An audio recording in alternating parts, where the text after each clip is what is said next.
June 29th, 2013, 35-year-old Larry Wells up at 3 o'clock a.m., slipping out of his quietly so he would wake up his wife.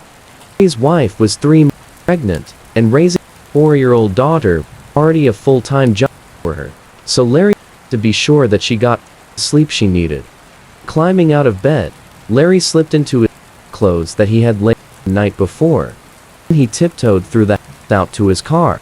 He drove for about 5 minutes through the desolate street of Hamburg, which is a quiet suburb just outside of Buffalo, New York, and at this hour, pretty much every business in town was closed, so it was very quiet and peaceful.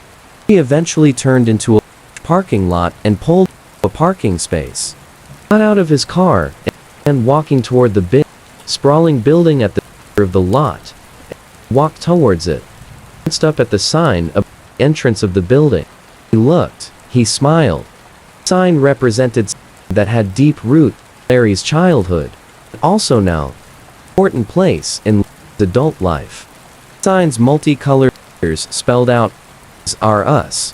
Toys R Us was a popular toy store in the United States at the time, and it's where Larry had worked for the last 7 years. He loved kids. For a while, he had wanted to become a teacher, had actually studied education and even got a master's degree, but after graduate school, he couldn't find a full-time teaching job.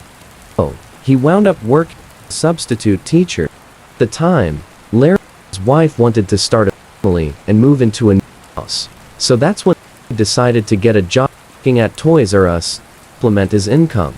First, Larry thought of a job at Toys R Us just being a sort of place job, something to have, until he got hired on as a full-time teacher somewhere. Turned out Larry sort of loved working there.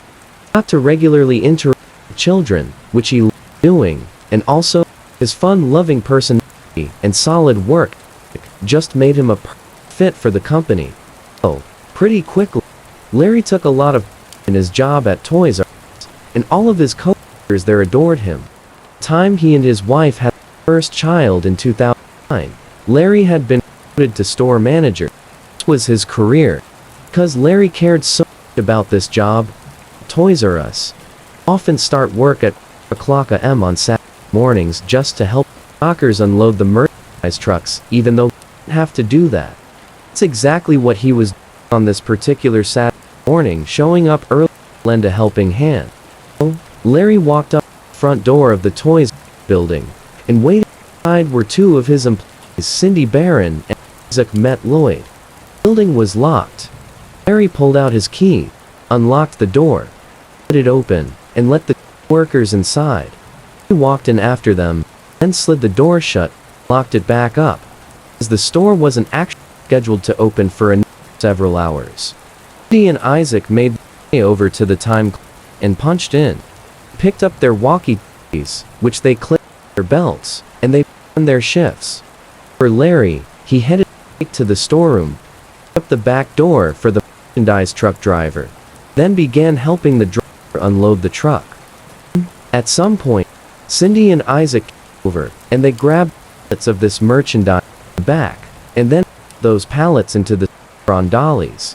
Isaac took his pallet to his section of the store, while Cindy took her merchandise pallet to the next section over, and then both of them got to work restocking the shelves, which had been thinned out by the Friday night rush. 4:30 a.m., the truck was fully unloaded, so Larry let the driver back out of the building and then locked the back door after him. At this point, Larry, Cindy, and Isaac were now working in separate parts of the building, and they couldn't see each other, but they could communicate using their walkie-talkie radios. You need to keep in mind that the particular Toys R Us store was massive, over 40,000 square feet. So really, it was normal if you were working in off-hour shifts to basically not see anybody else physically and just basically talk on your walkie-talkie until before 5 o'clock a.m. So about 30 minutes later, an employee named Anthony Armstrong stood outside the front entrance, pulled out his cell phone, and called his manager. Larry told him he was outside the store ready to start his shift, and could he come and unlock the door. So, Larry made his way to the front door. He opened it up, let Anthony inside, slid the door shut, locked it back up. 10 minutes after, another employee named Richard Shepard approached the front door of Toys R Us and also called Larry so he could let in the building. This time, Larry's phone rang several times, went to voicemail. Richard sent Larry a text message and waited a minute for a reply, hoping he would reply soon, but he didn't. So, as Richard was just sort of standing, he pressed his face against the glass and to the store to look for any movement, thinking maybe he could bang on the door and get one of the employees' attention could let him in. Didn't see anybody. Feeling sort of frustrated, Richard stepped away from the door, walked east towards the Toys R Us side of the building, which had a separate entrance from the main store. When he got there, found one of the sliding doors that Babies R Us was wide open. This really surprised Richard because the company had very strict loss prevention policies, required all doors remain locked during business hours. This was actually kind of lucky for him, because now he was able to roll right into the store without needing anyone to help him inside. So, once he was in, Richard clocked in and began his shift stocking shelves in his section. At this point, Richard still hadn't seen anybody else, and he'd think it was kind of eerie to be all alone in this vast, fluorescent store before the sun had even come up. 2 sections over from Richard, Isaac was still stocking his shelves, taking his time as usual, because Isaac was meticulous and took pride in his work. Also really liked Larry, the manager, and so he always tried to do a really good job when Larry was around, because he wanted to impress Larry. Cindy, on the other hand, was actually almost done stocking her section. It wasn't because she was lazy, it was because she had worked at Toys R Us longer than a lot of the other employees. So she knew the merchandise inside and out, and basically make her way through the entire giant store with her eyes closed. She was just really quick. The hour wore on. The employees kept pulling away, sort of independent of each other. Outside, as the sky turned from pitch black to pale blue as the sun rose, lights in the parking lot switched off for the day. He looked outside, noticed the sun coming up, and he knew the store was going to be opening in just a couple of hours. Still had more merchandise that he would need to put out to the shelves. So, he wheeled his empty pallet to the store into the stock room, and he was about to load up another full pallet of merchandise when he suddenly heard a noise coming inside the store. A repetitive noise, like a wailing sound, but sort of flat and robotic. First, just because Isaac didn't know what the sound was, he simply tried to ignore it. Just focus on his work. The sound just kept going on, and nobody seemed to be turning it off. That's when Isaac realized actually an alarm going off inside the store. So, Isaac stopped what he was doing, and pulled out his radio. He pressed the button and said, "Hey, Larry, there's an alarm off in the store. Can you please turn it off?" A minute went by, and the alarm still kept going, and there were no responses from Larry on the radio. So, Isaac turned the channel on his radio and radioed everyone in the store, and asked for someone to please find Larry and please turn off that alarm. He happened to be closest to the manager's office at the store when Isaac made this radio call. So, Cindy reported into the radio that she would go see if Larry was in his office. Shortly after that, Isaac emerged from the stockroom, pulling behind him a piece of merchandise. As he did, suddenly, a woman's scream echoed the entire store. Then Isaac heard this woman sobbing and shouting, "My God! My God!" He had never heard Cindy scream or cry before, so at first, he wasn't sure if it was her. He just felt completely disoriented. Then Isaac saw his coworker Anthony rush towards the manager's office, and so Isaac followed behind. Inside the office, both men saw Cindy crying and shaking, and in sobs, she said she needed to call 911. She rushed past, picked up a phone, one of the checkout lanes, and dialed. At this point, Richard, the employee who had shown last, rushed up the aisle to where Isaac and Anthony were now standing. 3 men just sort of looked at each other, confused and frightened. Then, without a better plan, they just walked into the manager's office. Immediately, it Unclear why Cindy was so upset. Manager Larry was slumped over in his chair, bleeding profusely from a hole in his chest. Reflexively called to Larry, but didn't respond. The only sound in the office was a loud, pulsing scream from the phone receiver, which had been left off the hook. So, the three men turned and ran out of the office, over to Cindy, who by this point was on the phone with 911, totally hysterical, screaming into the phone her manager had been shot, and she wasn't sure if he was alive or dead. The Hamburg Police Department received word from dispatch shooting with the possible shooter scenario, Toys R Us. So, every police in town busted a U-turn and sped in their cruiser straight for the store. The 911 operator had told Cindy that the police were going to be soon, and so everybody in the store needed to exit immediately in the parking lot. Minutes later, the police arrived at the store, saw the 4 employees outside waiting for them. So, after moving employees across the street to a safe location, the police went into the store, ready to potentially engage with the active shooter because nobody knew for sure what the situation really was. There's still an armed shooter inside somewhere? Maybe had they left the store, they were on the loose in the area? Nobody knew. Detective Sergeant Scott Casino was still at home and barely awake when he got a call about the shooting. He found himself feeling totally confused, wondering if he had heard correctly. The idea that there was a shooting inside of Toys R Us at 6 o'clock a.m. on a Saturday morning in Hamburg, all places, seemed impossible. Casino was a veteran detective who knew that the Hamburg had very violent crime.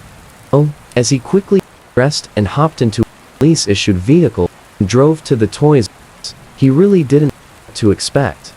Casino arrived at Toys R Us and parked in the lot, watched as the other police officers who had already arrived began carefully advancing towards the building with their guns drawn. Those officers would slowly make their way through the store, looking for anybody, but finding no one before finally getting to the manager's office, where they went inside, and they saw what Cindy had seen. Larry, all alone inside, slumped over in his chair. Police called out Larry's name several times, but unresponsive. The officers walked over to him and pressed his finger into Larry's wrist. And he turned to his colleague and signaled that Larry still have a pulse. Officers saw all the blood on the floor, and they could hear Larry's breathing. So, they agreed. They basically had no time to waste here in getting medical attention. So, the officers just grabbed Larry by the shoulders and dragged him out of his office, the store and out the door, right to an ambulance. EMTs lifted Larry onto a gurney, strapped him down, and placed him into the back of the ambulance, and then the EMTs hopped in with him, closed the doors, and the ambulance sped off towards the hospital. That ambulance sped across town. The EMTs in the back worked on Larry, trying to compress the sound in his chest and bleeding to stop. The EMTs noticed that in addition to the huge hole in Larry's chest, there was a wound in his shoulder. Comparatively speaking, not nearly as big of a deal as the chest wound. And, as the EMTs continued doing their work, they realized, no, these wounds were not gunshot wounds, were knife wounds. Larry had been stabbed. However, despite all the efforts made by these EMTs to try to save Larry, he would unfortunately pass away from his wounds when they were only about halfway to the hospital. On June 29, 2013, 35-year-old Larry Wells woke up at 3 o'clock a.m., slipping out of his bed quietly so he wouldn't wake up his wife. Larry's wife was 3 months pregnant, and raising their 4-year-old daughter was already a full-time job for her, so Larry wanted to be sure that she got all the sleep she needed. After climbing out of bed, Larry slipped into his work clothes that he had laid out the night before, and then he tiptoed through the house out to his car. Larry drove for about 5 minutes through the desolate streets of Hamburg, which is a quiet suburb just outside of Buffalo, New York, and at this hour, pretty much every business in town was closed, so it was very quiet and peaceful. Larry eventually turned into a large parking lot and pulled into a parking space. He got out of his car and began walking toward the big, sprawling building at the center of the lot, and as he walked towards it, He glanced up at the sign above the entrance of the building. As he looked, he smiled.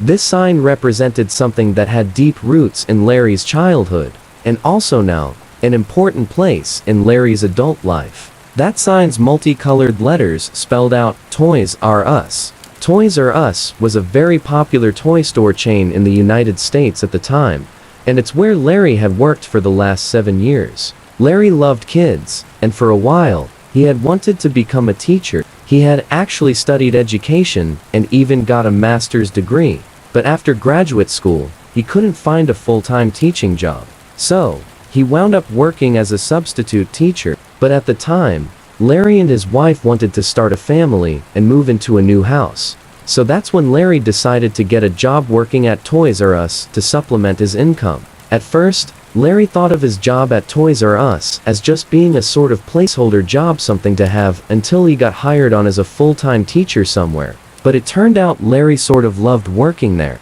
He got to regularly interact with children, which he loved doing, and also, his fun-loving personality and solid work ethic just made him a perfect fit for the company. So, pretty quickly, Larry took a lot of pride in his job at Toys R Us, and all of his co-workers there adored him. By the time he and his wife had their first child in 2009, Larry had been promoted to store manager. This was his career, and because Larry cared so much about this job and about Toys R Us, he would often start work at 4 o'clock a.m. on Saturday mornings just to help the stockers unload the merchandise trucks, even though he didn't have to do that. And that's exactly what he was doing on this particular Saturday morning, showing up early to lend a helping hand. So, Larry walked up to the front door of the Toys R Us building, and waiting outside were two of his employees, Cindy Barron and Isaac Met Lloyd. The building was locked, so Larry pulled out his keys, unlocked the door, slid it open, and let the two workers inside. Larry walked in after them, and then slid the door shut and locked it back up, because the store wasn't actually scheduled to open for another several hours. Cindy and Isaac made their way over to the time clock and punched in. Then they picked up their walkie-talkies, which they clipped to their belts, and they began their shifts. As for Larry, he headed straight to the storeroom, opened up the back door for the merchandise truck driver, and then began helping the driver unload the truck.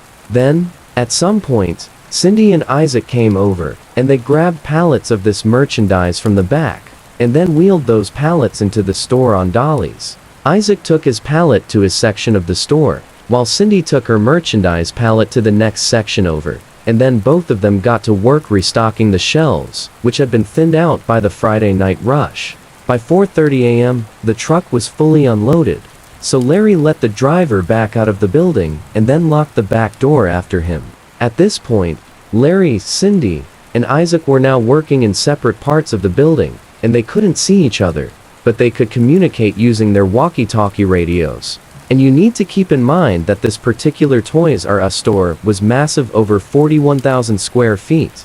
So really, it was normal if you were working in off-hour shifts to basically not see anybody else physically and just basically talk to them on your walkie-talkie. A little before 5 o'clock a.m., so about 30 minutes later, an employee named Anthony Armstrong stood outside the front entrance, pulled out his cell phone, and called his manager, Larry, and told him he was outside the store ready to start his shift, and could he come over and unlock the door. And so, Larry made his way to the front door. He opened it up, let Anthony inside, and then slid the door shut and locked it back up. About 10 minutes after that, another employee named Richard Shepard approached the front door of the Toys R Us and also called Larry so he could be let in the building. But this time, Larry's phone just rang several times and went to voicemail. So, Richard sent Larry a text message and then waited a minute for a reply, hoping he would reply soon, but he didn't. Back at the Toys R Us, police had set up a perimeter around the property, and then the SWAT team arrived. The SWAT team then searched both inside and outside the building, and then reported to Detective Cascino, but they didn't find anything or anyone that was suspicious. And so, at this point, all investigators were clear to now enter the building. It was also around this time that Detective Cascino and the rest of the first responders learned that the victim had died on the way to the hospital, and that contrary to what the initial theory had been, he had not been shot. He had been stabbed to death. Casino and crime scene investigators proceeded into the Toys R Us and headed directly into the manager's office where Larry had been found. Once inside, everything was carefully swabbed for DNA and dusted for fingerprints. And as they did this, investigators were careful not to step in the long streak of Larry's blood that had been left there on the ground when the police had dragged him out. There was also a security DVR on the table. It was where footage from all the store security cameras was fed and recorded onto a hard drive. And very clearly, the power cord to that security DVR had been unplugged and pulled away from the wall. Casino had a hunch that one of the employees who had been working that morning was Larry's killer, and the footage from the surveillance cameras around the property may very well reveal which one it was. So, getting this DVR connected and reviewing the footage on it from the surveillance cameras would be crucial. At this point, the 4 employees who had been there that morning, Cindy, Isaac, Anthony, and Richard, were the primary suspects in this murder. And so, Casino and his team quickly separated them so they could all be interviewed individually. Investigators put Isaac in the passenger seat of one of the police cruisers, and Casino sat in the car with him.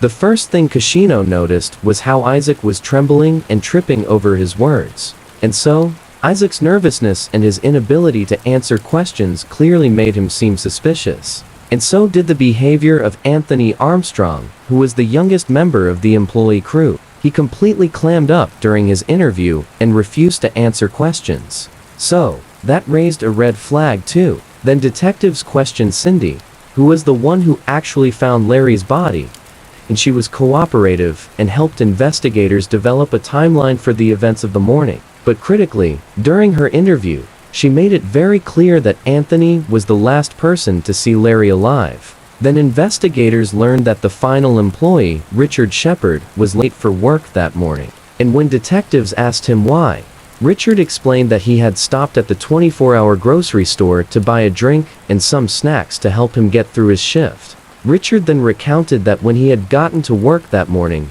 he had tried calling Larry to open the door for him, but there was no response. And so, he wound up entering through another door, the Babies R Us door, that just happened to be wide open. And then Richard explained that, that in and of itself was very unusual, because they were all under strict orders to keep the doors locked at all times during non-business hours. And so, the investigators finished up their initial interviews with the 4 Toys R Us employees who were there that morning, but they told them they would still need to stick around a bit longer. At about noon, the Toys R Us regional manager of loss prevention for the area, Bernie Grusha, came out to the store. Toys R Us corporate had contacted him and sent him out here to try to be as helpful as possible with the investigation. Casino saw Grusha arrive, walked over, and introduced himself, and then a few minutes later, asked Grusha to come into the manager's office to try to help the investigators view the store's security footage.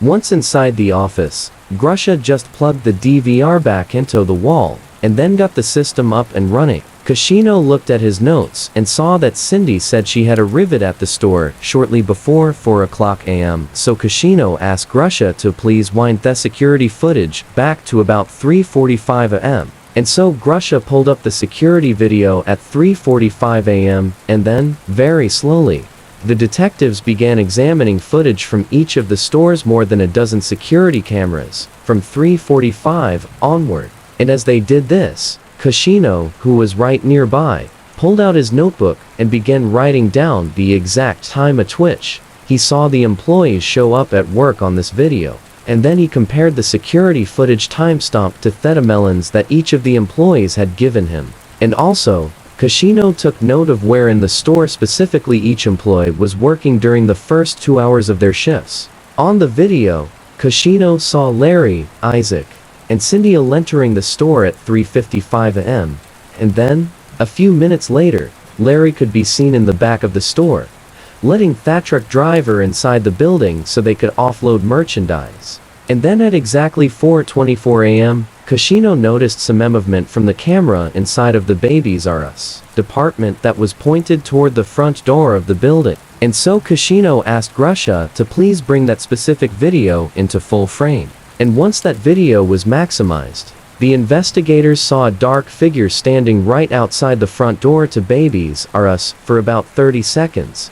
This figure appeared to struggle with the lock before the door suddenly opened, and they walked inside and disappeared inside the store. Kashino turned to Grusha and said it sort of looked like the person in the video Hajimi'd or pried the door open, and Grusha agreed. Kashino directed Grusha to pull up the global view, which would allow them to see all of the cameras at once. This would let them track this mysterious figure's movements through the store. The investigators watched on the global view as this figurette appeared from one camera's view and then popped up in another. But as they watched, it became pretty clear that this person was doing their best to avoid being in front of the cameras. They were snaking and dodging their way through store, hiding behind shelves wherever they could. I mean, they were acting really sketchy. But more than that, what seemed really apparent to Kashino and Grusha and the other investigators was that this person on the video camera clearly seemed to know the layout of the store and exactly where the hidden cameras inside the building were positioned. At one point, when the intruder walked across one of the camera's field of vision and was relatively easy to see, Kashino asked Grusha to pause the camera and zoom in on this person to get a better look. And as soon as Grusha did this, it was clear to investigators that this person was trying very hard to disguise their identity. The figure had this dark thing wrapped around their face like a scarf. They had all dark clothing on, including dark sweatpants with lettering down the left pant leg, and they were wearing a two-tone baseball cap. But by far, the most chilling thing about this figure was what they appeared to be holding in their right hand. It looked very much like they were carrying a large knife. But despite all this, the security video is grainy and low resolution, especially zoomed in, so nobody in the room could make out any of the figure's facial features. The investigators couldn't even make out if this was a man or a woman, and it was also impossible to tell what lettering on the side of their sweatpants said. And so, eventually, Grusha zoomed back out and resumed playing the footage. And everyone in the room watched as this mysterious figure made their way to the front of the store. They moved along the front wall, and then, at exactly 4:30 a.m., the figure entered the manager's office. And shortly after that, the security video cut out. And so, the running assumption amongst the investigators was that, this intruder must have pulled the plug on the DVR, and that's why it cut. Kashino asked Grusha to rewind the surveillance footage and play it back from the point that figure entered the store. Thai cycled through the video again, and then once more, slowing it down and zooming in on the intruder again. And eventually, it dawned on one of the investigators that the two-tone baseball cap the figure was seen wearing in the footage looked an awful lot like the Florida Gator hat that had been left behind on the floor inside of the office. And so, this confirmed for detectives that hat they had found had very likely been worn by the killer, and it was, along with the surveillance footage, possibly the most valuable piece of evidence that they had. Once they were finished viewing the surveillance footage, Kashino unplugged the power cord and then carefully bagged it into evidence because he now knew that the killer had very likely yanked it from the wall. Then Kashino handed off the power cord, along with that hat they had found, to crime scene technicians, who prepared these items to be transported back to the crime lab to be swabbed for DNA. 2 days after Larry's murder, the whole community of Hamburg was still frightened because the killer had not been caught. But by this time, the yellow police tape had been pulled from the perimeter of the Toys R Us, and the store was now open for business and crowded with customers. Police also released the surveillance video and images of the baseball cap to the news media, on the off chance that somebody in the area might recognize the killer's walk, or maybe the clothing they were wearing. Meanwhile, back at the crime lab, technicians had swapped the DVR power cord and the Florida Gators baseball cap, and they were able to develop what they believed was the killer's DNA profile. They uploaded that DNA profile into CODIS, which is the federal DNA database with loads and loads of DNA profiles. However, after it was uploaded, there was no match. So, at this point, the investigators, which now included the FBI, made it their main objective to collect DNA samples from every employee of the Hamburg Toys R Us store, both current employees and former employees, because many, if not all, of these people would not be in. And remember, The leading theory at this point is that, Larry was killed by potentially an active employee or a former employee, somebody with access to this building and an understanding of where the cameras were. And so, over the course of the next few weeks, investigators developed a list of Toys R Us past and present employees, and also other people connected to Larry, and began making contact with them. Police interviewed literally hundreds of people, and not one person they talked to could think of anyone who would have done this. Seemingly, nobody had any issues with Larry Wells. And on top of that, it was like nobody had one unkind thing to say about him. He seemed universally loved. But there was one piece of information that surfaced from a witness who had been near the Toys R Us in the early hours of the morning that Larry was killed. That person recalled seeing a black Chevy Impala sedan parked inside the toy store's parking lot at that time. Now, this Toys R Us, despite having loads of cameras, did not have any dedicated exterior cameras. So, there were no images of this vehicle, and this witness did not get a license plate number for the car. Police also could not immediately trace a black Chevy Impala to any of the Toys R Us employees. And so, while some members of the investigative team searched for this car without much to go on, others continued to track down and collect DNA swabs from current and former employees of the Hamburg Toys R Us, and they ended up with a total of 47 DNA samples. It would take several weeks for each DNA profile to be processed by the crime lab, but finally,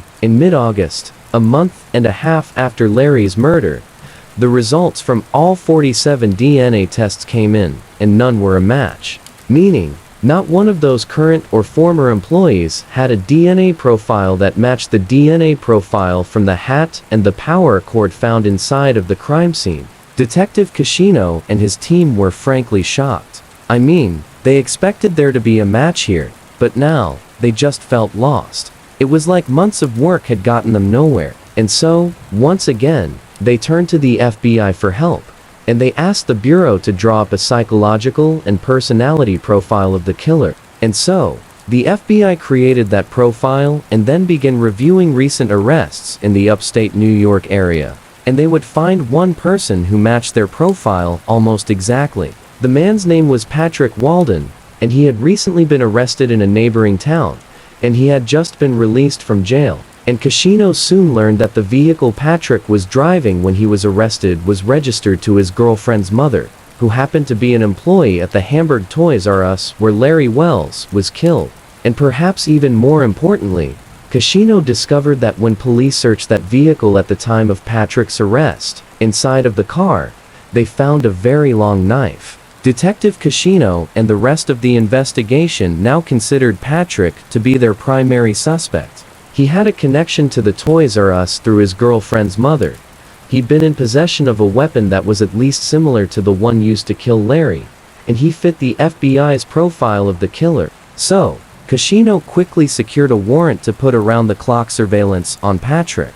And on an afternoon not long after that, an undercover cop tailed Patrick as he drove through town. The undercover cop made sure to stay far enough back not to draw any attention, and he followed Patrick for several minutes almost at a leisurely pace. Then, the cop noticed Patrick's driver's side window roll down, and so, sensing an opportunity here, the cop sped up a bit and leaned forward in his car to get a better look inside of Patrick's car. And he saw Patrick throw something out of the open window onto the street. Now, the cop had no idea what it was, but there was no way he was going to miss this opportunity. And so, instead of continuing to trail Patrick, the cop pulled over to the side of the road. He got out, he walked into the middle of the road, being careful of oncoming traffic, and he began looking at the ground for whatever it was Patrick threw. And he couldn't believe his luck, because right there in the middle of the road was a still smoldering cigarette butt, something Patrick had just been smoking. And so, it would definitely have a sample of Patrick's DNA on it. And so, the undercover cop slipped on a pair of gloves. He crouched down, picked up the butt, carefully extinguished it, dropped it into an evidence bag, and headed back to his vehicle. The cigarette butt was sent to the crime lab for processing, and Detective Cascino and his team thought that was going to be a huge break in the case. But as with all the other DNA samples police had collected to that point, Kashino knew it would still take weeks before test results came back. And during that time, the local news started running stories about how the investigation still hadn't caught the killer, and about how people in the community were tense, feeling as though anyone among them could be the killer. And on top of that, Larry's widow was now more than 5 months pregnant with the couple's second daughter, who would be born without a father. And Larry's widow and the rest of Larry's family feared that the investigation was really losing momentum. And so, Kashino was feeling a ton of pressure to crack this case. So, while he and his team waited for DNA results on the cigarette butt, they went back to the beginning, reviewing their case files and looking for anything they might have overlooked. And it was at that point that investigators realized there was still one Toys R Us employee on their list that they actually had not obtained a DNA sample from. In fact, every time they had contacted this particular employee to request a sample, this person had an excuse as to why it wasn't a good time. They were either out of town attending a family event or just feeling under the weather. And the more time that passed, the more it seemed like this employee was actually deliberately trying to avoid giving their DNA sample. So, detectives reached out to this person again and said, "Hey, we got to do this sample." But once again, the employee said, no, it was not a good time. They said they were still very distraught over everything that had happened. And so, for the time being, they had gone to stay at their father's house. So, they were not around to give the sample. Kashino and his team believed that they had already been patient enough with this employee, and that the employee's evasiveness was really starting to look quite suspicious. So, the investigators located this employee's father's house, and they drove out there, hoping to basically force this employee to give a DNA sample. And so, the investigators made their way out to this house. They parked outside, got out of their vehicles, and began walking up towards the door. And as they passed by a car that was parked in the driveway, one of the investigators stopped in his tracks. He called out to the others and waved them over to the car he was next to, and then he pointed to something on the rear bumper. It was a Florida Gators bumper sticker. And remember, there was a Florida Gators hat found in the crime scene. That's where the DNA sample was being pulled from. When Kashino saw this, he felt a jolt of excitement. He felt like this could be a big break. And so, he and the others walked up to the front door, and they knocked. And the employee they were trying to get this DNA sample from answered, appearing very surprised to see the investigators at their father's house. But Kashino was very disarming, and he apologized for bothering them. He said, "Look, I know this is not a good time, but the police department really needs to get their DNA right now, just so they can eliminate them from the suspect pool." The employee nodded and said they understood. And then Kashino handed them a swab and asked them to please put it in their mouth and swab their cheek. The employee did that and handed the swab right back, and Kashino dropped it into a plastic vial and sealed it inside. The investigators thanked the employee. Then, they returned to their vehicles and drove back to the station. Once there, they handed over the swab to the crime lab. But they knew, just like with the Patrick Walden swab and all the others, they would have to wait weeks before this result would come back. While they waited, no major new leads developed. The only thing that came up was investigators learned that Isaac, the employee whose anxiousness had raised suspicions right after the murder, quit his job at Toys R Us. But that didn't really lead the police anywhere. Then finally, in the middle of October, DNA test results came back for Patrick Walden, who had thrown that cigarette butt out the window that the undercover had found, and also for the final Toys R Us employee that police had to go to his father's house to collect that swab for. And one of those two DNA profiles would be a match for the DNA that was found on the Florida Gators hat and the security DVR power cord. And so, more than 3 months after Larry Wells was murdered, Detective Kashino and his team now knew what happened inside the Toys R Us on that Saturday morning in June. And they knew the identity of that figure in the grainy surveillance footage. Based on interviews, DNA samples, and evidence collected throughout the investigation, the following is a reconstruction of what police believe happened at the Toys R Us on June 29, 2013. In the dark early morning hours, the killer drove a black Chevy Impala into the Toys R Us parking lot. They parked the vehicle and then just sat there, scoping out the closed door and planning their entry. After a few minutes, the killer pulled a scarf around their face to conceal their identity. They grabbed their knife off the passenger seat and then got out of their car and walked up to the Babies R Us entrance on the side of the store. The killer walked up to the entrance and then kind of jostled at the door for about 30 seconds until they got it open, and then they went inside. Once inside, they very carefully walked along the walls, ducking behind shelves and doing their best to hide from the store surveillance cameras. The killer eventually reached the manager's office.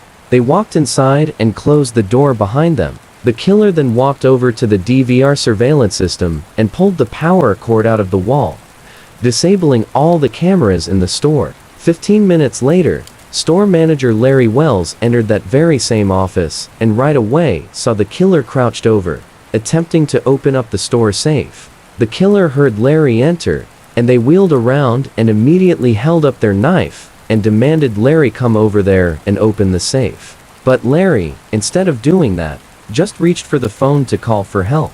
But at the same time, the killer lunged at Larry, and the two men began to struggle. Larry tried desperately to push the killer off of him, but the killer began swinging their arms wildly, at one point stabbing Larry in the shoulder. When that happened, Larry stumbled forward. Then the killer, at that point, just raised the knife again and brought it down into Larry, stabbing him in the left side of his chest. Larry screamed out in pain and then collapsed into the chair. The killer just stood there for a second, shocked at the sight of Larry, now bleeding profusely from the stab wound they had just inflicted on him. And so, the killer, who was starting to panic, just forgot about the safe and just turned and ran out of the office, not realizing their baseball cap had fallen off during the attack.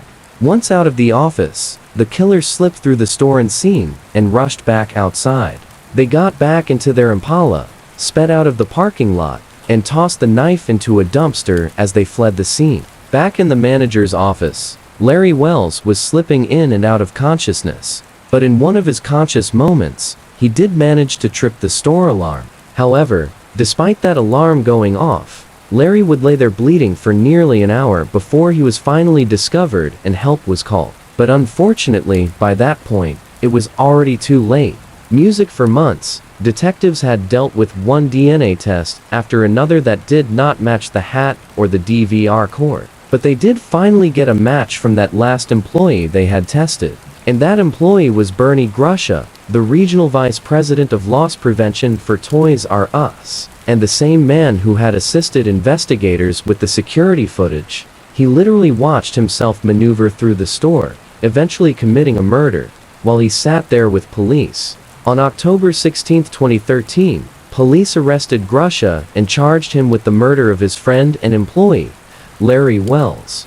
Investigators served a search warrant on Grusha's home, and what they found in the garage of the house brought them much closer to understanding his motives. Police found over $200,000 in stolen Toys R Us merchandise. And what the investigation would soon uncover is that Bernie Grusha, who had been hired to protect Toys R Us assets, was actually robbing Toys R Us blind. He had stolen merchandise from numerous Toys R Us stores in New York and Pennsylvania, and he was then reselling this merchandise on eBay to help chip away at his mountain of debt, while continuing to live a lifestyle that was way beyond his means. Investigators learned that his wife became fed up with Grusha's reckless spending. She also discovered that he was cheating on her, and so their marriage was falling apart. Just 3 weeks before Larry Wells's murder, Grusha had had this argument with his wife, after which he had left the room, ran upstairs, entered the master bedroom, got out his 9mm Beretta pistol, and fired it. Then his wife ran upstairs and found her husband lying face down on the floor, thinking he must have killed himself. And so, she frantically ran to him and turned him over, at which point, he looked back at her, completely unharmed, and told her he just wanted to test her and see how she'd react. His wife reacted by calling the police, who quickly showed up, confiscated the gun, and placed Grusha under arrest on charges of criminal possession of a weapon and harassment. His wife then filed a protection order, and so Grusha could not return to the house that he shared with his family. So, he went to live with his father. As his life continued to fall apart, Grusha had reached a point of total desperation by the time he parked the black Chevy Impala in the Toys R Us parking lot that morning in late June, before taking the life of a man he had hired and considered his friend. It turned out Grusha had rented that black Chevy Impala. When he arrived back at the store later to assist investigators, he was driving his own car, but police were able to trace that rental car back to him, which further solidified their case.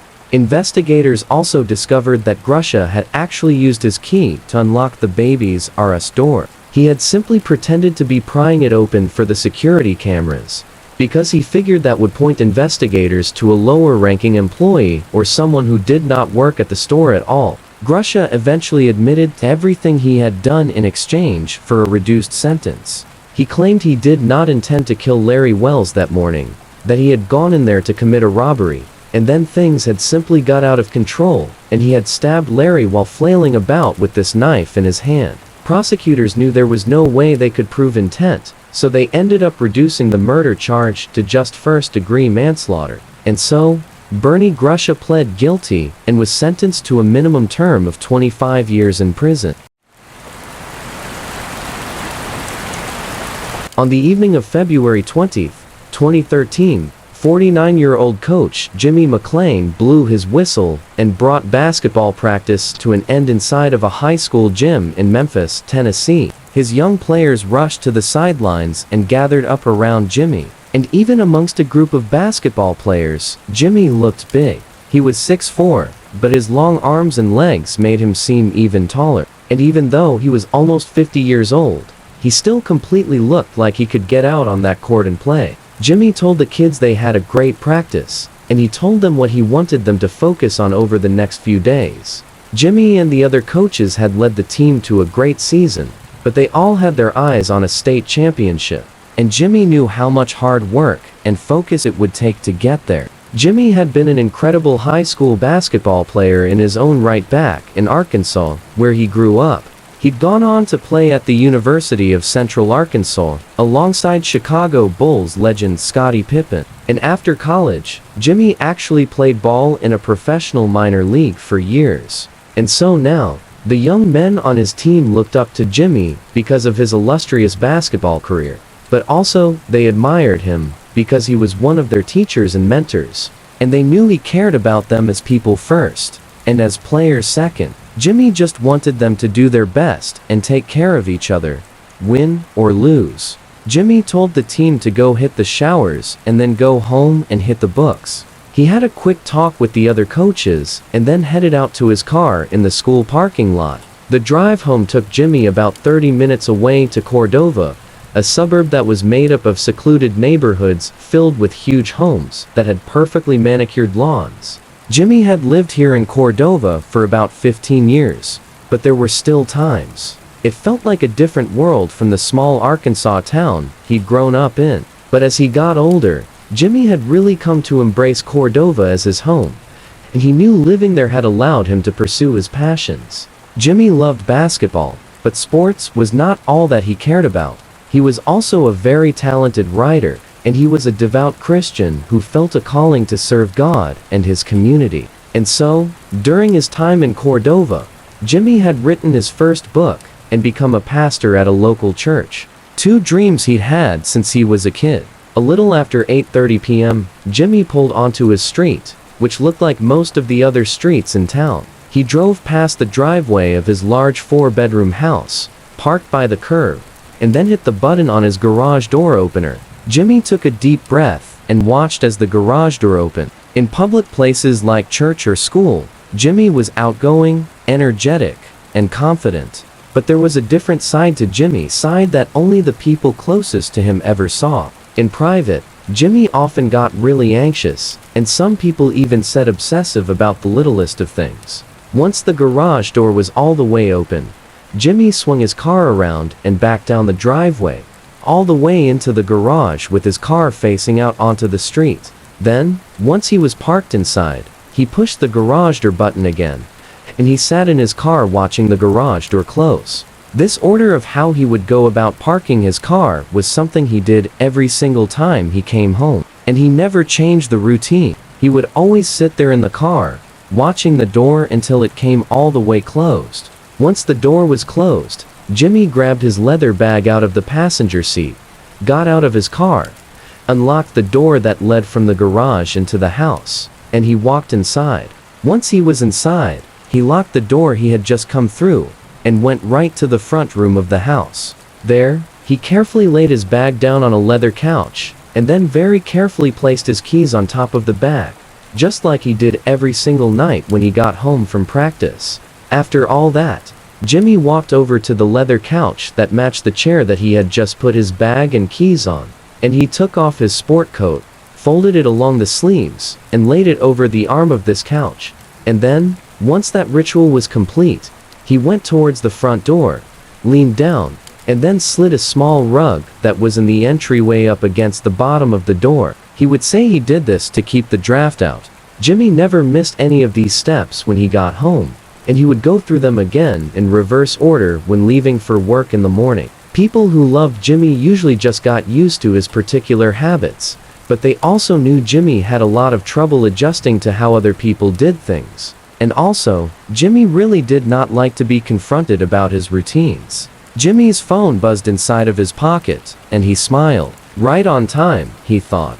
He grabbed his phone, and he read a text message from his girlfriend, Carlotta Smith. Her message said, "How was practice?" And Jimmy replied, "Great!" Carlotta lived almost 3 hours away in Nashville, Tennessee, so Jimmy only saw her maybe a few times a month, but they made sure to text or call each other every morning and every night. And Carlotta always seemed to know exactly when Jimmy got home from school. Now, the long-distance aspect of their relationship could get frustrating, but Jimmy couldn't remember the last time he was this happy. Jimmy was technically still married, but he and his wife had separated 4 years earlier, and they had finally started divorce proceedings. But Jimmy had been slow to get into another serious relationship. Part of him still felt loyal to his soon-to-be ex-wife and her 2 kids, who he was a stepfather to. But when Jimmy had met Carlotta 6 months earlier, he knew almost right away that he was falling in love all over again. Jimmy slipped his phone back into his pocket, and he walked through the room, past the fireplace, and towards the kitchen, but he suddenly stopped. He thought he heard something. Jimmy stood there for a second, and then he heard the sound again. It was coming from somewhere out front of the house. He turned around and walked towards one of the windows that overlooked the front yard, but there was nothing out there, and it was totally silent. And so, Jimmy figured, he was just being anxious. Like there's nothing going on here. So he left the window and headed back towards the kitchen. But then, he heard another sound right behind him, and this time, he knew something was right outside his front door. Music at 8:40 p.m. that night, so just a few minutes after Jimmy had gotten home. His next-door neighbor was home and having a bite to eat at the dining room table when he suddenly heard popping sounds. Now, the sounds were loud enough that the neighbor immediately stopped eating, got up, went to the window to look outside, but they didn't see anything, and they didn't hear anything. Now, the neighbor knew the sounds he had heard could have been gunfire, but it also could have just been some kids setting off firecrackers, like he really didn't know. But just in case, he grabbed his phone off the table, and he called the non-emergency number for the Shelby County Sheriff's Department. And when they picked up, he explained to the operator that he just heard these loud sounds right nearby that he thought maybe could be gunfire. The operator told him to stay in his house and that an officer would be over right away. And sure enough, a few minutes later, a Shelby County deputy knocked on the neighbor's door, and Jimmy's neighbor told him what he had told the operator. The deputy thanked him and said he'd take a look around and see if he could find anything. And then, he left the neighbor's house and headed back towards his cruiser. The deputy drove around the small neighborhood several times and did what he thought was a thorough patrol of the area, but he didn't find anything suspicious. So, finally, he went back to Jimmy's neighbor and told him, everything seemed fine. Then, the deputy left and drove back to the station. And Jimmy's neighbor tried to calm his nerves and not worry too much about the strange sounds. 2 days later, on the morning of February 22, 2013, one of Jimmy's fellow basketball coaches sat in the high school's front office, across from a school administrator, and both men looked very worried. Jimmy had not shown up to teach his classes or to coach basketball practice the previous day, which was completely out of the ordinary. Jimmy almost never missed school or practice. He would rather show up sick than feel like he was letting the kids down, and he definitely wouldn't stay home without calling to let somebody know he was not going to come in. Now, the day before, when Jimmy hadn't shown up, both of these men had told themselves that, maybe that there had been some sort of miscommunication, that, perhaps Jimmy had let somebody in the office know he wasn't coming in, but that didn't get relayed. But now, Jimmy was gone for a second day in a row, and nobody at the school had any record of him calling. And now, the coach and the administrator really regretted not doing something 24 hours earlier. So, the administrator dialed the Shelby County Sheriff's Department, and he said his colleague, Jimmy McLean, had not come into work for 2 straight days, and that was really strange, and he wondered if maybe police could go by Jimmy's house to make sure he was okay. The operator got Jimmy's address and told the administrator that an officer would go to Jimmy's property to do a wellness check right away. A little bit later that morning, at about 10 o'clock a.m., 2 Shelby County deputies arrived at Jimmy's house. They went up to the front door and they knocked, but they got no response. And after a little while of just total silence, one of the deputies tried the doorknob, but the door was locked. So, he called his boss and got permission to try to force his way into Jimmy's house. The deputy used a simple lockpicking tool to quickly get the door open, and then, once it was, he and his colleague stepped inside and immediately, they called their boss back.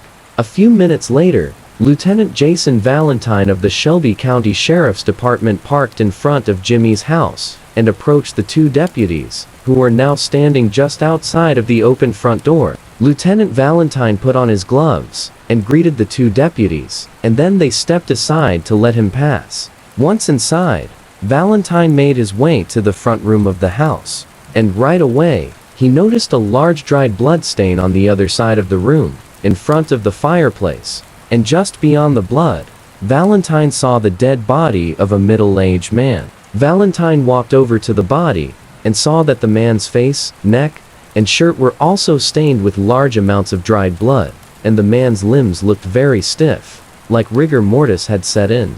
And so this, coupled with all the dried blood, made Valentine think that the man had been dead for a while. Valentine began to scan the room. He saw, in a nearby leather chair, there was a bag with keys sitting on top of it, and then on the couch, there was a sports coat laying over the arm. Valentine went to the coat, reached into the inside pocket, and he found a wallet with the driver's license inside of it. And the man in the photo matched the man on the floor. It was Jimmy McLean, and from the looks of it, Jimmy had been murdered. And so, at this point, Lieutenant Valentine asked the 2 deputies outside to come into the house and help him do an initial search. And right away, they noticed there was a whole bunch of high-end electronics that were left untouched all throughout the house. And so, this seemed to indicate to the officers that, it didn't seem likely that the person who killed Jimmy had come here to rob him. It seemed like they had come here to kill him. After searching the 4 bedrooms, which all seemed undisturbed, Valentine walked down a long hallway to the door that led to the garage. He entered the garage, and he saw Jimmy's car was parked right there inside, facing the closed garage door. But other than that, there really wasn't much to see in the garage. There were no obvious prints, no sign of blood, no forced entry. So, Valentine went back inside the house to keep looking. And a few minutes later, Valentine's fellow county detective, Alan Bean, stepped inside the home, and he was followed by several state forensics officers. Valentine and Bean worked together often, and so, Valentine knew Bean had a sharp eye for evidence. And so, Valentine right away told him that the front door and the door leading in from the garage had both been locked when police first arrived. And so, Bean turned and went right to the front door, and he found that the door itself could be locked from the inside. But if someone had left through that door, they could only lock that door by using a key. Then Bean looked at the entryway of the house, and he saw there was a rug laying nearby, but it was at a strange angle, like somebody had pushed it away from the door. Then, something between the rug and the door caught his eye. He crouched down, and he signaled for Lieutenant Valentine to come look too. At first, Valentine thought what he was looking at was just some mud on the floor, but Bean pointed at one particular spot within the mud, and what it was, a small portion of a shoe print. Now, there wasn't nearly enough of a print to tell what kind of shoe or what size it was, but Bean hoped the forensics team would be able to use this partial shoe print to tell them more at some point. Now, Bean and Valentine both knew that this print could just be the victim's, but there were no other prints anywhere like it on the floor, so it seemed like there was a real chance it belonged to the killer. As forensics officers began to pull the shoe print, Valentine led Bean over to the body. Multiple .40 caliber bullet casings lay on the floor near the dried pool of blood around Jimmy, and so it seemed clear Jimmy had been shot several times. And so, Valentine and Bean came up with the same initial theory. Whoever killed Jimmy likely knew him really well. The level of violence inflicted on Jimmy looked like the result of rage that often accompanies a crime of passion. And assuming the killer was indeed close with Jimmy, they very likely had their own house key that they could have used to lock the door on their way out. The forensics team continued their work in the house, and the detectives canvassed the neighborhood to see if someone had seen or heard anything strange. And they found the information they were looking for at the very first house they tried. Jimmy's next-door neighbor told them that he had called the sheriff's department 2 nights earlier, when he heard a series of loud popping sounds that maybe could have been gunfire or fireworks. He wasn't sure. Valentine asked if he knew what time that took place, and the man grabbed his phone, scrolled through his recent calls, and saw he had called the sheriff's department at 8:40 p.m. Now, even though Valentine and Bean did not have an official autopsy report from the medical examiner, at this point, they both felt confident that this neighbor had actually heard the sound of Jimmy's murder, and that Jimmy had very likely been laying dead in his house for 2 days. The detectives thanked the neighbor, and then left, and headed back over to Jimmy's house. There, a forensics officer waved them down, and handed over Jimmy's phone that had been found inside of his pocket and bagged as evidence. And then, a little bit later that day, when Valentine and Bean were back at the station, they did a full data search of Jimmy's phone, and as they combed through Jimmy's text messages and calls, they knew exactly who they wanted to speak to first. The woman who had texted Jimmy right before he died, Carlotta Smith. Music the day after Jimmy's body was found. Detective Valentine walked Carlotta into an interview room at the sheriff's department. Valentine told her how sorry he was for her loss, and how much he appreciated her coming in. Valentine wanted Carlotta to feel very at ease, as if she was just there to help. But in reality, she was already at the top of the investigator's suspect list. By this point, the medical examiner had officially confirmed Valentine and Bean's initial theory that Jimmy had died on the night that neighbor had called police, most likely not long after responding to Carlotta's text. Valentine and Bean had also contacted members of Jimmy's family, and they had learned that Carlotta and Jimmy had been in a serious relationship for about 6 months. And as Jimmy's serious girlfriend, she very likely had a key to his house. And she would also fit the profile of someone who would maybe commit a crime of passion. On top of that, a victim's intimate partners are almost always primary suspects at the beginning of any murder investigation. After Carla sat down at the table across from the 2 detectives, Valentine asked her about the final text message she had sent to Jimmy. Carlotta explained that she tried to text Jimmy every night when she knew he'd be getting home from basketball practice. It was one of the ways they stayed connected while living 3 hours apart. After that, Valentine asked Carlotta if she had her own key to Jimmy's house that she used whenever she came into town. But Carlotta shook her head and said, no, she didn't. Valentine seemed very surprised. He said he thought that she and Jimmy were pretty serious, and always stayed together when they visited each other. And Carlotta said they were serious, but she actually didn't stay at his house when they visited. She was a religious person, and she just didn't feel right spending the night at the house of a married man. So, she had told Jimmy that until his divorce went through, she would stay by herself at a hotel whenever she came to town. Valentine hesitated for a second. He thought Carlotta actually sounded angry, and so, he asked her if it bothered her that Jimmy was still married. And when he said this, Carlotta immediately seemed like she might just start crying. She said it absolutely bothered her, and she thought Jimmy was actually kind of dragging his feet with the divorce, and she was kind of tired of it. Valentine knew it was best to just let her keep talking, so he just kept nodding along like he understood exactly what she was going through. And so, Carlotta just kept on talking. She went on a rant about Jimmy's wife, and how he was still way too friendly with her, and how it didn't make sense that this woman was still part of Jimmy's life. Finally, Carlotta trailed off, at which point, Valentine asked her for a few more details about where she had been when Jimmy was killed. Carlotta said she had been at home in Nashville, but then she said police really needed to speak to Jimmy's wife. The wife and her son lived close to Jimmy, and the wife just could not seem to let Jimmy go. And Carlotta was sure Jimmy's wife still had a key. Valentine thanked Carlotta for coming in and told her she could leave. And then, after she was gone, the detectives couldn't help but feel like Carla had not really helped her own cause here. If she was as angry about Jimmy's marriage as she seemed, then perhaps that was her motive to kill Jimmy. The following day, Valentine and Bean brought Jimmy's wife, Carla McLean, and her 19-year-old son, Dwayne Moore, into the station. Valentine and Bean questioned Carla first, and she seemed totally distraught about her husband's death. She said he was such a good man who loved God and loved helping young people. It just didn't make sense that he was gone. But Bean asked the obvious question, was there any animosity between her and Jimmy during their 4-year separation, and now during their initial divorce proceedings? But Carla just shook her head. She said that she and Jimmy were good friends. They just didn't quite work as a romantic couple. So Bean asked Carla if she still had a key to Jimmy's house, since after all, they were on good terms. Carla got a look on her face like she was searching for something, and then she said she didn't think she had a key, and if she did, she had forgotten where it was. Bean and Valentine nodded.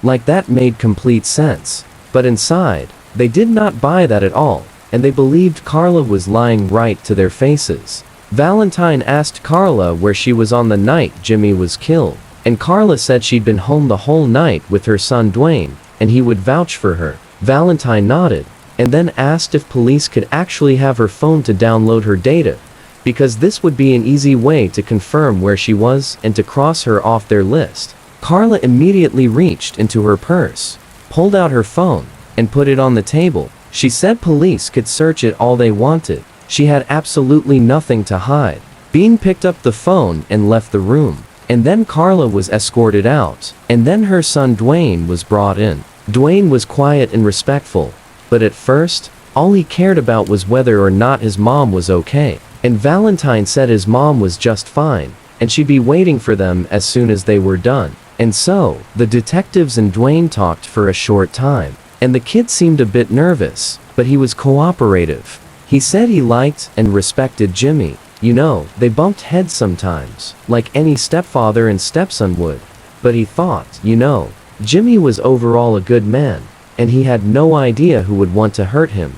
Dwayne said he did not have a key to Jimmy's house, and that on the night Jimmy was killed, he was at home with his mom. Valentine thanked Dwayne for coming in, and then led him to an office where his mother was waiting. A little bit later, Bean informed Valentine that all the data on Carla's phone had been gathered up, and so the detectives gave Carla her phone back and told her and Dwayne they were free to go. It would take a while for Bean and other investigators to go through all of Carla's text messages and phone calls. And so, while he waited, Valentine got back in touch with a few of Jimmy's family members, and they all said the same thing about Jimmy's wife, Carla. Her relationship with Jimmy was not nearly as good as she wanted people to believe. In fact, she and Jimmy had been fighting recently because Carla wanted him to sell his house and give her half of the profit as part of their divorce. After talking to Jimmy's family, Valentine delved a bit deeper into Carla and Jimmy's financial records, and he found a huge red flag. Carla was the beneficiary of Jimmy's life insurance policy, and so, between that policy and the potential sale of the house, Carla stood to make hundreds of thousands of dollars now that Jimmy was dead. So, at this point, the detectives had two women, Jimmy's girlfriend and his wife, who were very strong suspects. Jimmy's girlfriend could have murdered him out of anger or jealousy about his marriage, and his wife could have killed him for the money. Music. Over the next couple of days, investigators revisited the crime scene and conducted more interviews, trying to find anything that would directly connect Jimmy's girlfriend or wife to the murder. Then, Detective Bean got a call from a forensics officer, and this officer sounded like he had just hit the jackpot. He told Bean they were able to create a reconstruction of the sole of the shoe that left that muddy footprint inside of Jimmy's house. And this shoe was a size 10.5 men's shoe, which was not the size shoe that Jimmy wore. Then the officer said that the forensics team had actually worked directly with Nike, and they were able to determine that the shoe was a Nike Air Force 1 high top, a favorite among young basketball players. Bean hung up and rushed over to tell Valentine the news, and they both felt exhilarated by it, but also totally confused. This was a huge piece of evidence, but it undercut the theory that one of the two women in Jimmy's life had killed him. Neither Carlotta nor Carla wore that size shoe. And so, the detectives thought that this piece of evidence seemed to point to maybe somebody on the high school basketball team that Jimmy coached. Music. Not long after learning about the shoe, Bean and Valentine headed to Memphis, Tennessee, to interview students and faculty at the school where Jimmy taught and coached. And right away, things took a bizarre turn. A coach told the detectives that one of the team's star basketball players had recently been exposed as a 22-year-old man who was pretending to be a high schooler so he could dominate the sport and hopefully earn a college scholarship. The school had discovered the player's secret and promptly kicked him off the team after an anonymous call was made to the school district about this kid. Now, the coach said, everybody knew Jimmy prided himself on being honest, and that he despised the idea of cheating. And so, a lot of people at the school thought Jimmy might have been the anonymous caller who sold out the 22-year-old. At this point, Valentine and Bean understood what the coach was getting at. If this 22-year-old player found out that, Jimmy was the guy who called on him, well, maybe he was the one who killed Jimmy for ruining his chances to play in college, and maybe make it to the NBA. And to make things even more suspicious, the coach said, the disgraced 22-year-old player had recently moved out of the city. The detectives thanked the coach and then tracked down the player's records in the school's front office. Valentine found a local phone number for the player's mother, so he reached out to the woman and asked her to come to the station. The following day, Valentine and Bean sat in the interview room staring at a woman who either looked extremely young for her age or who had lied to them on the phone about who she was. So before Valentine launched into any questions about the investigation, he asked the woman flat out if she really was this player's mother. The woman just laughed and said no, she was his wife. And then she admitted that she had helped him forge his transcript and listed herself as his mother. This would allow him to go back and pretend to be a high schooler. Valentine and Bean looked at each other and just shook their heads. This all seemed absolutely absurd. Bean asked the woman if her husband had any issues with his coach, Jimmy McClain, or if he believed Jimmy was the one who called the school anonymously and exposed a scam. The woman kept on smiling. She said she didn't know if her husband had a problem with Jimmy, but Jimmy definitely did not call the district, because she had caught her husband cheating on her with a high school girl, and she wanted to ruin him.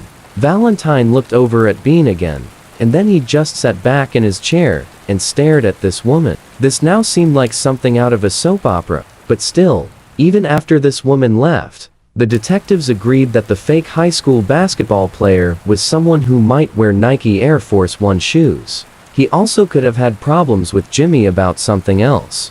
And also, his story was so strange and calculated and full of lies that Valentine and Bean did not want to rule him out, at least not yet. But just as they started looking deeper into this whole weird scenario with this fraudulent basketball player, something happened 300 meters away that would change the entire investigation. On the night of February 26, 2013, 6 days after Jimmy's murder, a woman in pajamas burst into a police station in Crossville, Tennessee, over 4.5 hours from Cordova, where Jimmy was killed. The woman screamed that she was in danger and she needed protection. Several officers got up from their chairs and ran over to her and ushered her into a small office. The police tried to calm her down, but she was frantic, and she kept looking all around her like somebody was following her. The officers told her they could help, but they needed to know what was going on. Finally, the woman took several breaths and calmed down. And then she said somebody had just told her husband who had murdered Jimmy McClain over in Cordova. And now she was worried that somebody would come after them because of what they knew. It took a while for the officers to get all the necessary information from this woman. But when they felt like they had a grasp on the situation, one of the officers rushed to his desk and called the Shelby County Sheriff's Department. Lieutenant Valentine picked up, and he listened to the whole crazy story about this woman in pajamas. And information from that call led Valentine and Bean to do another search of Jimmy's wife's phone records. And during that search, they found what they were looking for. On the day of the murder, Jimmy's wife, Carla, had been texting with a young man in town who was a known drug dealer, a guy who everybody called Pooh. And Pooh definitely had the connections and the skills to have somebody killed. On March 5, 2013, about 2 weeks after Jimmy's murder, 2 undercover cops sat in an unmarked car not far from Pooh's house. They were conducting surveillance on the house and waiting for Pooh to do something they could bring him in for. And they didn't have to wait long. The officers watched Pooh step out of his house, and he was clearly carrying a gun. And so, the officers got out of their car and called out to Pooh, saying they needed to speak to him. But Pooh didn't waste any time. He ditched his gun into the yard, and then took off running towards the back of his house. The 2 cops followed on foot, but Pooh sprinted through the alley. He ran between a couple of houses, and then he turned onto a residential street. Pooh looked over his shoulder, and the cops were nowhere to be seen. So, he slowed down a bit and kept heading towards the end of the road. Suddenly, tires screeched on the road, and Pooh saw a SWAT vehicle come to a stop right in front of him. Pooh turned and tried to run again, but 2 members of the SWAT team leapt out of the vehicle, and they were fast. They caught up to Pooh and tackled him to the ground, and Pooh relented and did not put up a fight. The SWAT team would search him, and they would find baggies full of pills and also marijuana. And then, a few minutes later, the undercover cops who had been conducting the surveillance, they arrived, and they had retrieved the gun that Pooh had thrown into the yard. And so, now, the police had enough evidence to hold Pooh on drug and weapons charges. A little bit later that day, Pooh sat inside of an interview room across from Detectives Valentine and Bean, and several other investigators at the Shelby County Sheriff's Department. Valentine stared across the table at Pooh, and then glanced down at Pooh's phone that police had confiscated. Valentine held up the phone, leaned across the table, and showed Pooh a photo. Pooh looked at the photo, and then lowered his eyes. The picture was of a handgun and piles of cash sitting on a blanket. Then, Valentine pointed out several text messages that Pooh had sent and received from Jimmy's wife, Carla, leading up to the time of Jimmy's murder. Valentine said it did not take a huge leap to think maybe Pooh had been hired to kill Jimmy. Pooh was silent for a minute. Then, he raised his head and looked at Valentine and the other investigators, and he said he would tell them everything. Based on information provided by Pooh, cell phone data, evidence at the scene, and interviews conducted throughout the investigation, the following is a reconstruction of what police believe happened to Jimmy McClain on the night of February 20, 2013. On that night, the killer slouched down in the driver's seat of their car that was parked just a few houses away from Jimmy's. In their hand, they clutched a Smith & Wesson Sigma, a .40 caliber pistol. A little after 8:30 p.m., the killer saw Jimmy's car pull up in front of his house, and then reverse into his garage. The killer watched the garage door close all the way, hiding Jimmy inside the house. And at that point, the killer got out of their car. They crouched low to the ground and ran across Jimmy's front yard, not noticing they had just gotten mud on the underside of one of their shoes. A moment later, the killer reached into their pocket and pulled out a single key on a key ring. They took a breath, clutched the gun tighter in their hand, and then crept out of the bushes. Staying low, they approached Jimmy's front door and quietly slipped that key into the lock.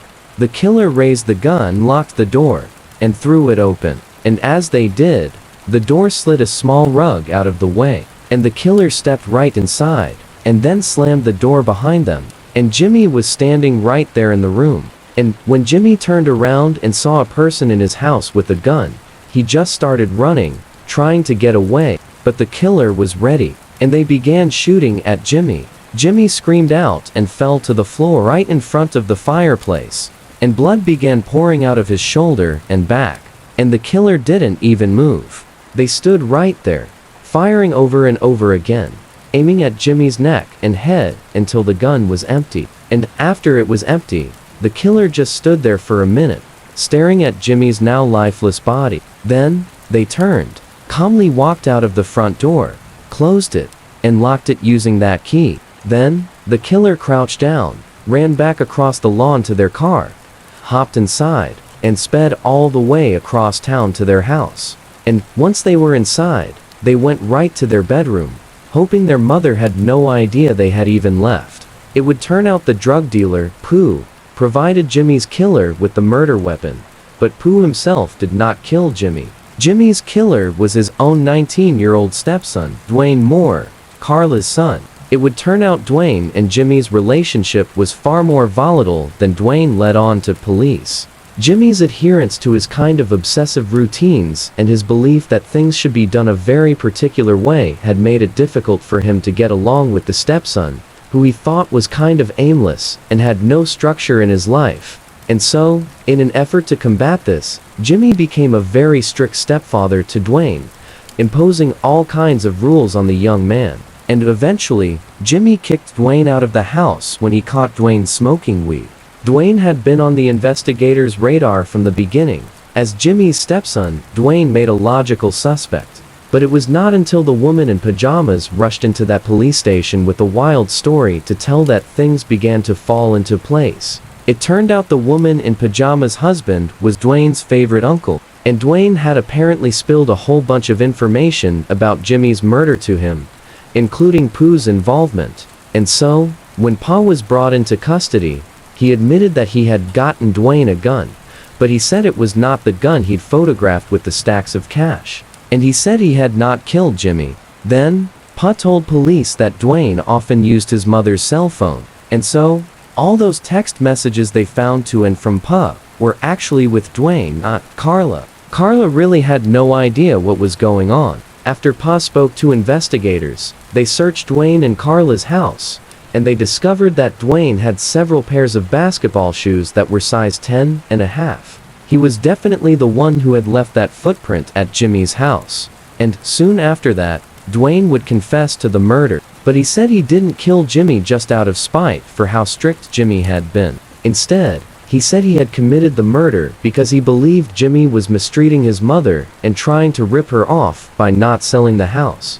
Dwayne was found guilty of a second-degree murder and sentenced to 22 years in prison without parole. He will be 43 years old when he is finally released. The University of Central Arkansas, Jimmy's alma mater, went on to create the Jimmy McClain Scholarship Fund to celebrate Jimmy's life in sports and to honor his dedication to mentoring student athletes.